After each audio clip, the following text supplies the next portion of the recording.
Oi gente, estamos de volta com mais uma videoaula. E assim como fizemos na primeira videoaula, a gente vai falar sobre alguns assuntos principais abordados no nosso material da disciplina. Sei que já sabem a dinâmica da minha videoaula, correto? Então vamos lá. Sugiro antes de mais nada que leiam o nosso material para realizarmos as atividades. Vamos dar início então ao conteúdo propriamente dito e aprofundaremos em alguns itens que já havia mencionado anteriormente. Bem, nas nossas atividades e fóruns, vamos falar muito sobre o tipo de orçamento a seguir. O OP, Orçamento Participativo, que é um mecanismo governamental de democracia que faz com que os cidadãos influenciam ou decidam sobre os orçamentos do município, geralmente o orçamento de investimentos de prefeituras municipais. Esse processo costumam contar com assembleias abertas e etapas de negociação direta com o governo. No orçamento participativo, retira-se a ordem de uma elite repassando diretamente para a sociedade. Com isso, a sociedade civil deve ocupar espaços que antes lhe eram furtados. A implementação do OP surgiu com a redemocratização e a promulgação da Constituição de 1988. Quando foi estimulada este exercício social, com o intermédio da criação dos conselhos setoriais como espaços de controle social. A mudança constitucional, aliada à vontade da sociedade, viabilizaram a implantação no Rio Grande do Sul do orçamento participativo. Em 1989, tendo a proposta de discussão pública do orçamento e dos recursos para investimento. Muitas prefeituras adotaram este exercício baseando-se no modelo de estado do Rio Grande do Sul, como é o caso de algumas cidades da França, da Argentina e do Brasil. É importante ressaltar que existem diversas e distintas experiências de democratização do processo de elaboração do orçamento no Brasil e no mundo, tanto de iniciativa de instituições do Estado quanto da sociedade. O orçamento deve ser incentivado do Executivo e do Legislativo. No entanto, a maioria das experiências em curso tem se viabilizado graças à vontade de autoridades do Executivo, que afinal de contas é quem executa efetivamente o orçamento. Em algumas experiências, o orçamento é discutido na sociedade através de conselhos sociais, sem a contribuição e organização dos órgãos do Estado. Após as plenárias, as reivindicações são entregues ao prefeito. Nesse caso, o agente do Estado não se responsabiliza em acatar as sugestões da sociedade, como ocorre nos conselhos de orçamento. Mas há casos em que o orçamento no legislativo é quem impulsiona a participação dos cidadãos nos debates orçamentários através de audiências regionais, onde se debate a proposta orçamentária e são eleitas prioridades a serem incorporadas pelo legislativo. O fundamental é compreender que não é a forma como está organizado o orçamento em cada cidade ou estado, mas principalmente o processo de construção de mecanismos para que a sociedade controle a aplicação dos recursos públicos. Devemos concluir que a garantia da democracia no processo de elaboração do orçamento já se configura em um importante momento para a promoção de controle social do Estado. Com diferentes metodologias no município em que o OP é executado, suas assembleias costumam ser realizadas em sub-regiões municipais, bairros ou distritos, em discussões temáticas ou territoriais, elegendo também delegados que representam um tema ou um território na negociação com o governo. Esses delegados formam um conselho anual que, além de dialogar diretamente com os representantes da prefeitura sobre a viabilidade de executar as obras aprovadas nas assembleias, também irão propor reformas nas regras de funcionamento do programa e definirão as prioridades para os investimentos, de acordo com os critérios de carência de serviço público em cada área do município. Mas como que essa forma de interação com a sociedade nasceu? Essas experiências de gestão receberam um tratamento privilegiado, especialmente no que se refere aos recursos do Estado. Então, o orçamento no Brasil, começou a se desenvolver a partir da década de 1970. As experiências citadas sobre o tema de pioneiras são as da Prefeitura de Boa Esperança, no Espírito Santo, Piracicaba, em São Paulo, e as de Lages, no estado de Santa Catarina, em que os prefeitos então adotaram como estratégia de formulação orçamentária reuniões com a sociedade, nos bairros, para ouvir diretamente os interessados às suas necessidades. Na década seguinte, dos anos 80, o Brasil ingressou numa era que iniciou-se a conversão não apenas numa forma prática de exercer este desafio, mas em uma utopia. São exemplos de municípios com gestão democrática do estado de São Paulo, o de Bauru e São João da Boa Vista. Esse sentimento ganhou força à medida que se acentuava a crise da ditadura militar, e em que a sociedade crescentemente se mobilizava em favor de formas mais democráticas para a nação. Assim, certos movimentos sociais, especialmente ligados à forma social da Igreja, defendiam a voz e a vez da sociedade, o Estado considerado progressista, defendiam a descentralização para aproximar as decisões, e quando assumiam os governos, procuravam favorecer formas descentralizadas de governo.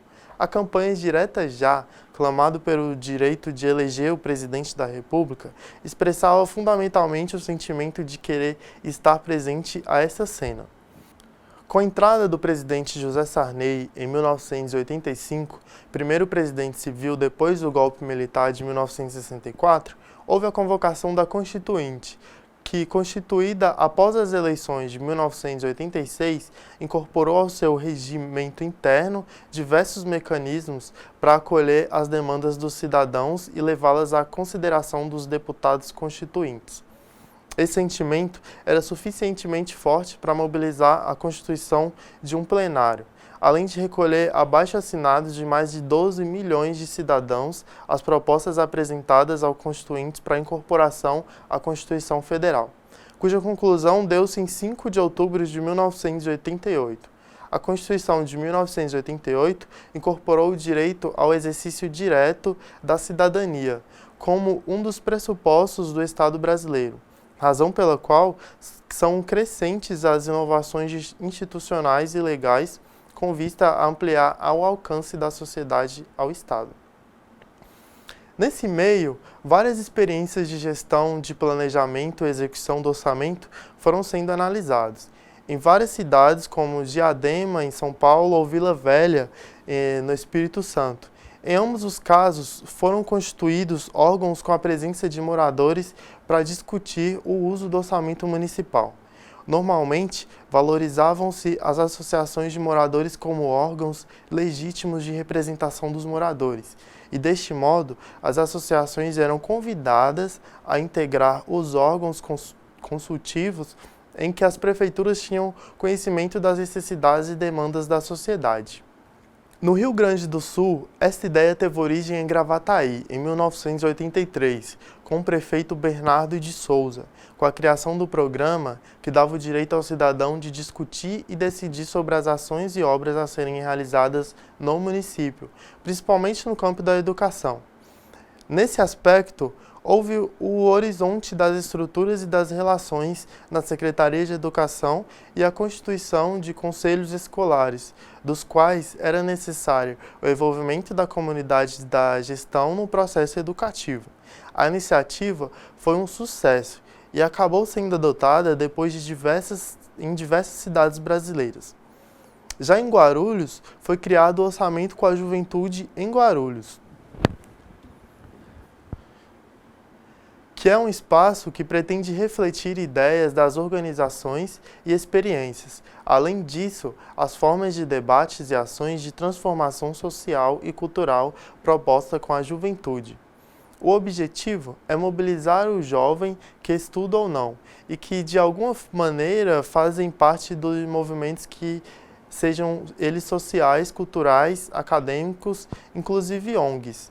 Em várias regiões da cidade de Guarulhos, o objetivo é estabelecer novas práticas dentre a sociedade, juventude e o governo, além de apoiar o debate sobre situações e necessidades para viabilizar soluções conjuntas e solucionar dificuldades encontradas em cada região. Devido à longevidade e à importância adquirida com seus resultados, este tipo de orçamento do Rio Grande do Sul ganhou projeção nacional e internacional, gerando novos desafios. No Brasil, segundo o Fórum Nacional, entre 2001 e 2004, 140 municípios brasileiros haviam iniciado experiências de orçamento participativo. Em lugares da Europa, calcula-se que esse número fosse mais de 50 municípios. Outras cidades latino-americanas, como Montevidéu, Caracas e Buenos Aires, ou ainda países como o Peru, têm constituído suas formas de orçamento participativo, adaptando-as. Já a Prefeitura de Belo Horizonte inovou ao adotar o orçamento social digital, votação eletrônica onde qualquer cidadão opina e vota nas obras de preferência através da internet. Nesse slide, dá para ver o site da cidade de BH, provando que realmente funciona e é super fácil de mexer. Eu entrei nos links e achei muito bem elaborado. Nós temos o exemplo ainda da gestão de Marta Suplicy, entre os anos de 2001 e 2004. A Prefeitura de São Paulo adotou o OP, com algumas outras inovações. O Orçamento da Criança, sistema diferenciado nas escolas municipais para demandas de investimentos em escolas e bairros, implementando no último ano a facilidade para a representação de delegados para 9 coletivos sociais consideráveis vulneráveis, mulheres, negros, indígenas, aqueles sem moradia, LGBT, jovens, idosos, crianças e adolescentes, e cursos de formação para delegados, conselheiros e técnicos da Prefeitura. Fica muito claro que crises econômicas estão diretamente relacionadas à falta de planejamento, e nota-se recentemente a preocupação em fortalecer a vinculação existente entre planejamento e orçamento. O Estado apresenta uma programação orçamentária voltada não só para o controle de gastos, mas também para a avaliação de resultados. Com as alterações efetuadas no modelo de produção do orçamento, direcionaram-se os objetivos orçamentários do plano governamental. A Lei de Diretrizes Orçamentárias, priorizando a adequação das necessidades de realização de despesas à realidade restritiva de recursos através da economia moderna. A grande alteração no processo de elaboração foi a eliminação da prática já tão enraizada nas unidades orçamentárias, de elaborar propostas solicitando o máximo de recursos, o que gerava um desequilíbrio nas contas do Estado. Com as novas projeções de receitas, instituiu-se um modelo onde as unidades administrativas tinham um montante de recursos para o desenvolvimento de suas atividades e para novos projetos. Com as mudanças, o orçamento surgiu de forma estratégica para o controle financeiro, direcionando receitas e despesas em volumes, dentro de um determinado ciclo. O plano plurianual, que é outro assunto da nossa matéria, está previsto no artigo 165 da Constituição Federal e regulamentado pelo Decreto 2829, de 29 de outubro de 1998. É um plano de médio prazo que estabelece as diretrizes, objetivos e metas a serem seguidos no governo federal, estadual ou municipal ao longo de um período de 4 anos. E aprovado em lei quadrienal, sujeita a prazos e ritos diferenciados de tramitação. Tem vigência no segundo ano de um mandato presidencial até o final do primeiro ano do mandato seguinte. Também prevê a atuação do governo durante o período mencionado, em programas de duração continuada já instituídos ou a instituir no médio prazo. Com a adoção deste plano, notou-se obrigatório o governo planejar suas ações e ainda seu orçamento de modo a não ferir as diretrizes nele contidas, somente devendo efetuar investimentos em programas estratégicos previstos na redação do PPA para o período vigente. Conforme a Constituição, é sugerido que a iniciativa privada volte suas ações de desenvolvimento para as áreas abordadas no plano vigente. O PPA é dividido em planos de ações e os planos deverão conter o objetivo, órgãos do governo responsável na execução do projeto, valor, prazo de conclusão, fontes de financiamento, indicador que represente a situação que o plano visa alterar, necessidade de bens e serviços para a correta efetivação do previsto, ações não previstas no orçamento da União e regionalização do plano. Cada um desses planos ou programas serão designados a uma unidade responsável, mesmo que durante a execução dos trabalhos várias unidades do Estado sejam envolvidas. Também serão designados um gerente específico para cada ação prevista no Plano Plurianual de determinação direta da Administração Federal. O decreto que regulamentou o PPA prevê que sempre se deva buscar a integração das várias esferas, federal, estadual e municipal, e também dessas com o setor privado. A cada ano será realizada uma avaliação dos processos de orçamento das medidas a serem desenvolvidas durante o período quadrienal, não só apresentando a situação atual dos programas, mas também sugerindo formas de evitar desperdício de dinheiro em ações não significativas. Sobre essa avaliação é que serão traçadas as bases para a elaboração do orçamento federal anual. A avaliação anual deverá utilizar-se de vários recursos para sua efetivação, inclusive de pesquisas de satisfação para a sociedade, quando viáveis. Embora teoricamente os projetos de PPA sejam importantes e necessários para o desenvolvimento socioeconômico do Brasil, dentro deles já são estabelecidos projetos que detêm a maior prioridade na realização. Deve-se afirmar que o Plano Plurianual faz parte da política de descentralização do governo federal, que já é prevista na Constituição vigente. Nas diretrizes estabelecidas em cada plano, é fundamental o apoio das demais esferas da administração, que, sem dúvida, têm mais conhecimento dos problemas e desafios que são necessários enfrentar para o desenvolvimento sustentável local. Mais um assunto do nosso material de estudo que vamos citar aqui é a Lei das Diretrizes Orçamentárias, LD. Esta lei tem finalidade de fazer a conexão entre o planejamento longo prazo, representado pelo Plano Plurianual, e as ações necessárias no dia a dia concretizadas no orçamento anual. Sua função é orientar a preparação do orçamento na escolha de prioridades e metas para o ano seguinte. Devem fazer parte da LDO as alterações na legislação tributária, bem como as mudanças no salário dos seus agentes. Essas normas, elas têm um sentido. No caso da inclusão de prioridades e metas, os sentidos é bem óbvio. É orientar a elaboração da lei e do orçamento segundo aquilo que foi estabelecido na lei superior. Quanto à inclusão de alterações da legislação tributária, reza a legislação federal que, segundo o imposto, será recolhido no mesmo ano em que for instituído. Sendo assim, para que o orçamento tenha uma previsão de receita precisa, deve-se saber com antecedência a legislação tributária com a qual se conta, para que não se subestime nem superestime a arrecadação. Finalmente, a conclusão da LDO de alterações se dá uma vez que estes gastos normalmente constituem-se em um item de despesas nos mais elevados. Qualquer alteração deve causar grandes alterações no perfil do orçamento, liberando recursos ou constrangendo muito a capacidade do Estado de investir e prestar novos serviços. Essa lei estabelece, então, diretrizes para a confecção da Lei Orçamentária Anual, a LOA, contendo metas e prioridades do governo federal, despesas de capital para o exercício financeiro seguinte, alteração da legislação tributária e formas de aplicação nas agências financeiras de fomento.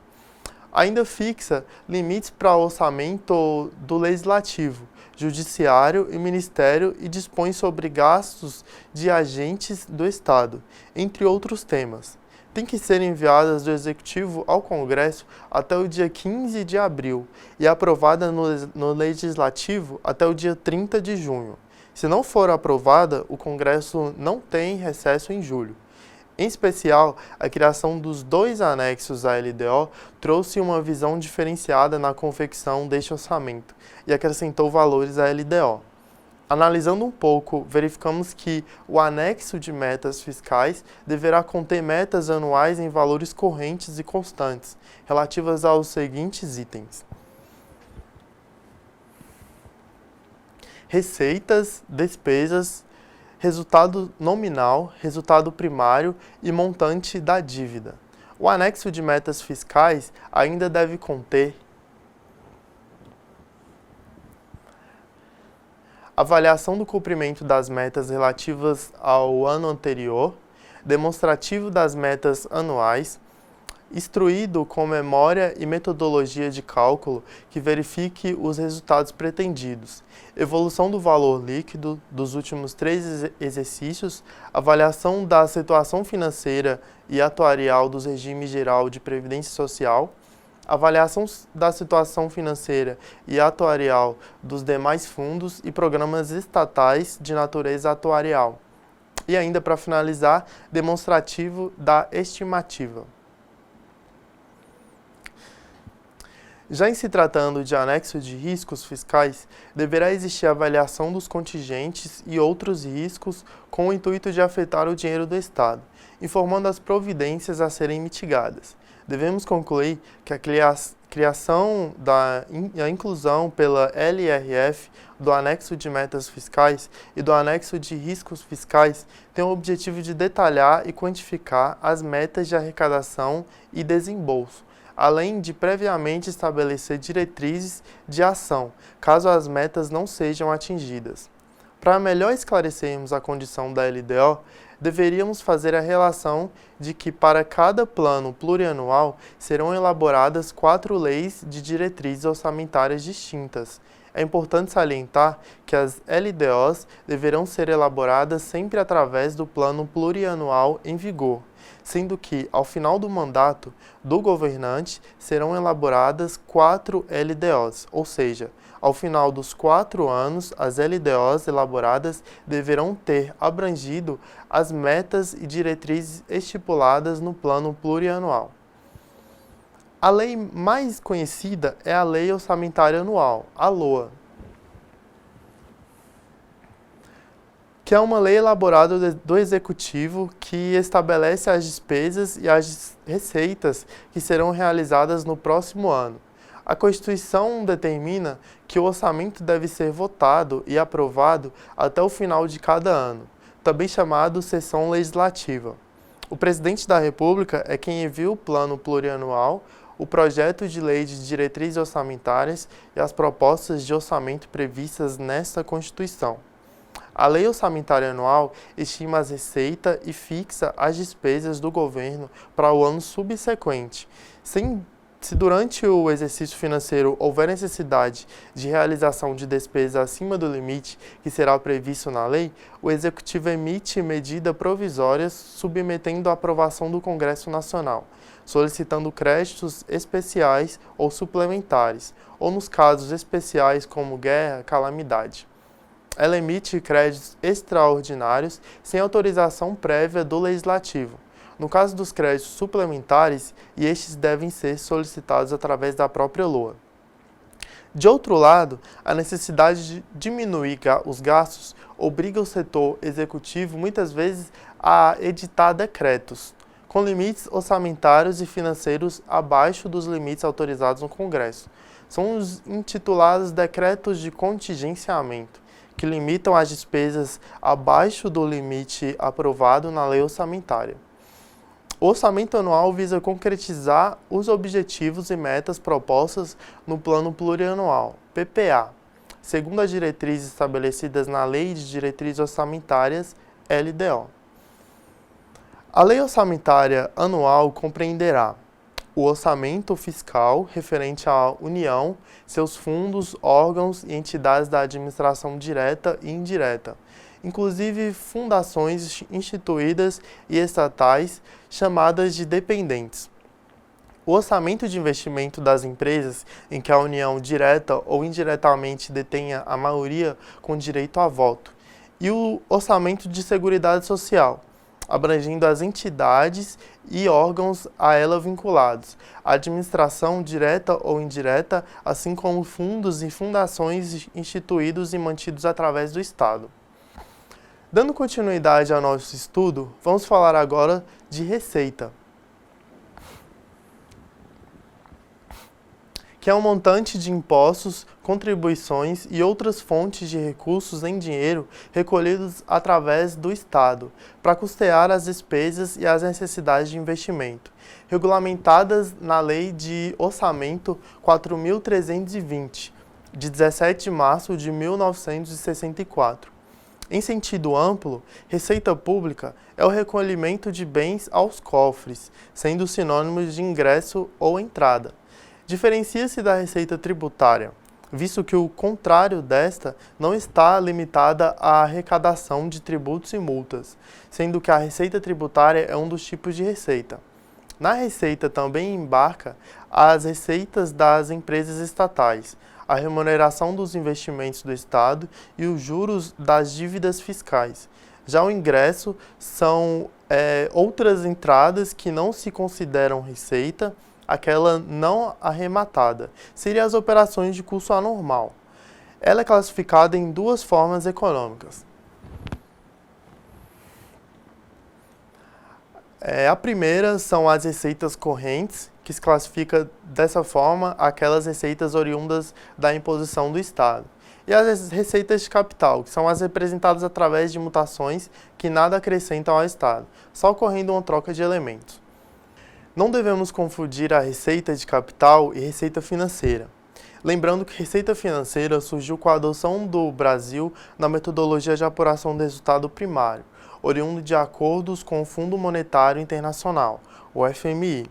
Desse modo, denominamos como receitas financeiras aquelas receitas que não são consideradas na apuração do resultado primário, como as derivadas de aplicações no mercado financeiro ou na rolagem e emissão de títulos, assim como as provenientes de privatização. Estamos finalizando mais esta aula. Desde já agradeço a atenção de vocês e qualquer dúvida pode contar comigo através dos fóruns e do meu e-mail.